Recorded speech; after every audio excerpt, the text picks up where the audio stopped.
Like, all right, what motivates me? Like, what's important to me? And then, like, what are the next steps to take to help me towards that?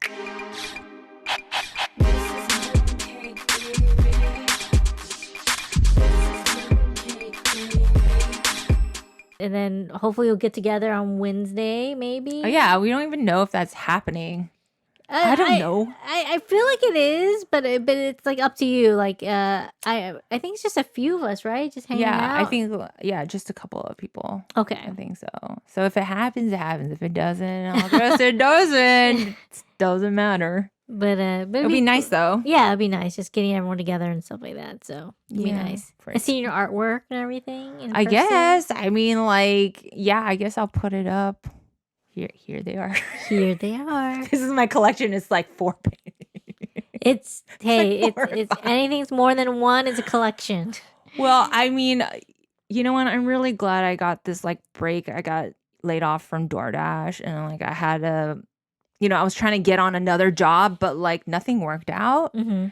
And I was like, this is so weird. Like first I had all access to all different kind of gig jobs. Like it was just like I had no worry about it. I'm like, oh, if this company shuts me down or like fires me, I'll just jump on to the next one. Mm-hmm. But for some reason, like all my other apps, like it was, for some reason, they're like, oh, no, sorry, you can't work right now. It was weird. It was like, I don't know if anyone's, or if you've experienced this, like, just like you feel like all the doors are closing on you. Like you're not finding any like any options and stuff. And it's just so strange because they're all happening all at the same time. And you start to think like, oh, is the world like after me? It's very easy to think like that. To feel kind of negative. Yeah. Yeah. And just at first you're like, oh yeah, I'm going to be optimistic. And then it just like every door keeps on shutting on you. And you're just like, what the fuck? Like I got hired and then I'm still not working after like 2 months after they hired me. It's like, it's just strange to me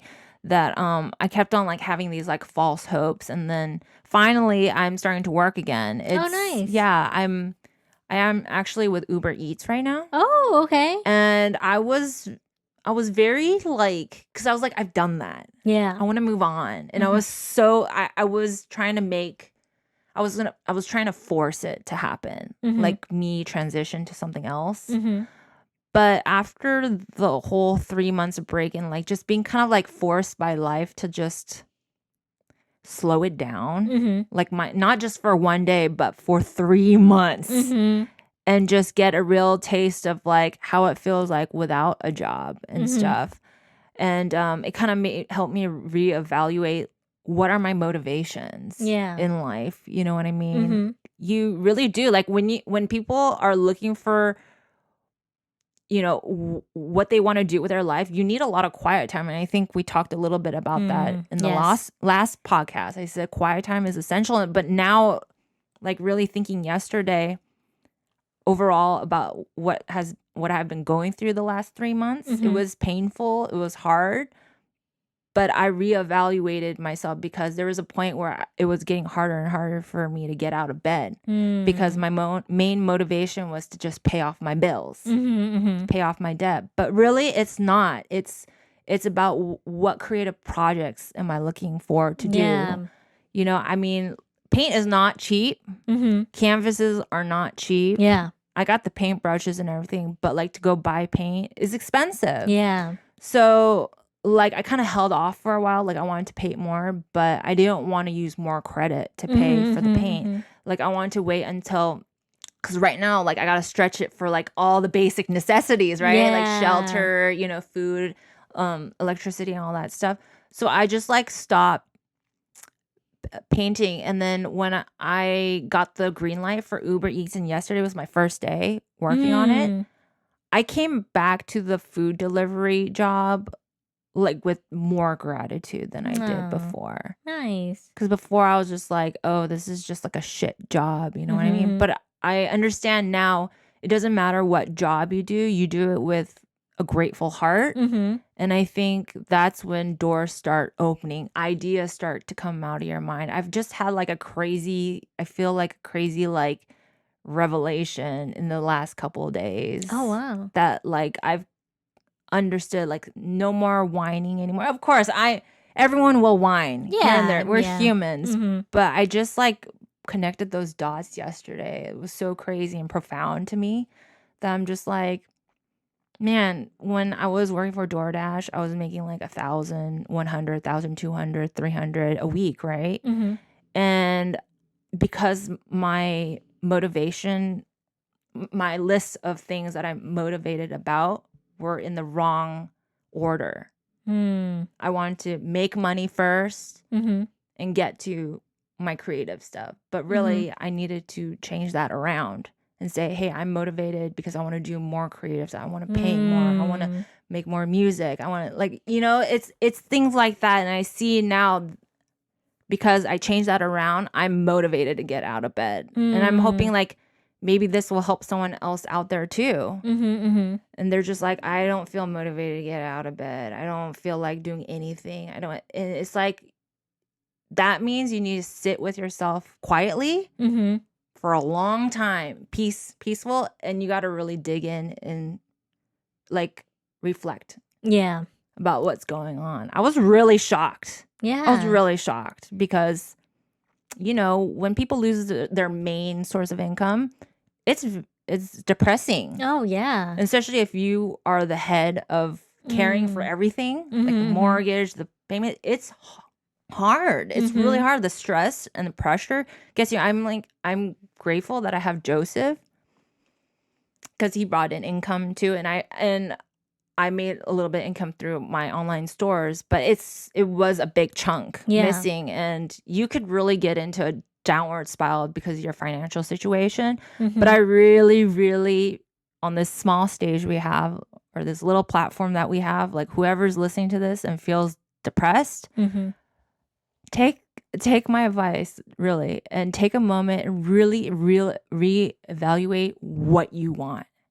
What you want. I know it sounds so simple, but I swear it's like super powerful to do that, to just check your checklist, see what really are you motivated about, what gets you excited and stuff. And I feel like I just got like a new extra jump of energy. Oh, that's so great. Yeah. So, and I didn't have to pay any money for it, or I didn't even need to go to a seminar. You know what I mean? I mean, that's cool too if you need to go to a seminar, but like maybe all you need to do is everything is already inside. You just need to give it a little bit of time and ask yourself the right questions. Yeah. To just get that answer from yourself. Like you said, what's important to you, and just like sit with yourself and just like what motivates you, and just I think the bottom line is like what motivates you, and then go from there. It sounds so simple, but everyone's got a hectic, busy life. I don't know what you're dealing with, and quiet time's hard to come by. It's not easy for a lot of people. Yeah. But I think maybe if you minus TV for a little bit, I'm not saying minus TV out of your life. Like some people go really extreme, but TV to me is like moving art. You know, and there's a lot of artists working on one project. I think it's amazing and it's cool. But I think also like you have to be like, okay, instead of watching like 5 hours of TV, how about I give myself 2.5 hours of quiet time and then 2.5 hours of TV time or entertainment time.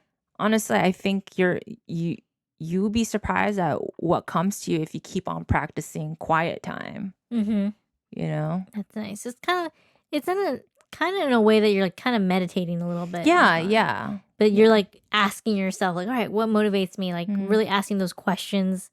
Kind of sometimes like you said, it sounds easier said than done, but but once you actually do the work and not put on the back burner, but actually do the work and just say like, all right, what motivates me? Like what's important to me? And then like what are the next steps to take to help me towards that? I think also just quiet time. I mean, like it could just honestly, like, what was I gonna say about this? Quiet time, I was really, really shocked at how like beneficial it was to me. And sometimes quiet time maybe not be completely 100% quiet. It could be like you put on a little bit of relaxing music in the background, like just some like it could be like loungy music, like positive lounge music. You know what I mean? Okay. Sometimes you might be like dancing a little bit, just loosening up. Yeah. You're just loosening yourself up. It doesn't have to be like full on meditation. Yeah. Like with your eyes closed. Because sometimes I felt like that was a little bit, it was like harnessing me too much. Like keeping me in the box, which I still do meditate. But sometimes you might want to do like a dancing meditation, just like loosening your body up. And then, like when your body's loose, your mind, your body's relaxed and your nervous system is relaxed. And then that's when like the ideas come out. And like as someone that does music production, and yes, I haven't put out a lot of stuff, but me and Joseph are constantly experimenting with like how to relax ourselves, because if you make music tense, it comes out tense. So I came across these techniques and I'm just like, fuck, they also not only work for creative wise, but like for like your depression too, totally. Or your anxiety. I think everything you're mentioning, it helps you be present. Yes, it does. Just be in the moment. Yeah. Instead of just putting it on the back burner and forgetting about it, but like really focusing on the present and like what you can do in the moment to change your circumstances. Exactly. So